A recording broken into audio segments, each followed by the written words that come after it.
என்னதான் முத்தம்மா உன்னை கூப்பிட்டு இருந்தாலும் தப்பு தப்பு தான். உனக்கு என்ன தண்டனைன்னு ஊர் முடிவு செய்யட்டும். என்ன பூசாரியா?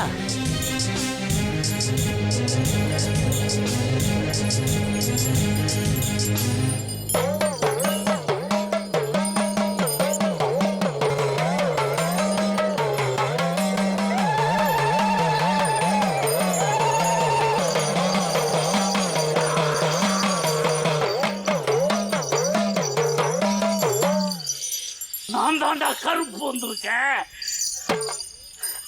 இங்க என்ன நடந்ததுன்னு உங்களுக்கு யாருக்குமே தெரியாது, எனக்கு மட்டும்தான் தெரியும். தப்பு செஞ்சவளை நேத்தே தீர்த்து கட்டிட்டேன். அவ ஏற்கனவே கல்யாணமானவ, கட்டின புருஷனுக்கு துரோகம் பண்ணிட்டா. அதனாலதான் அவளை தீர்த்து கட்டின.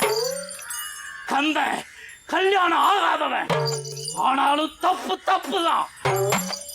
இனி 3 தலைமுறைக்கு அவன் என் கோவிலை கூட்டி சுத்தம் பண்ணணும்.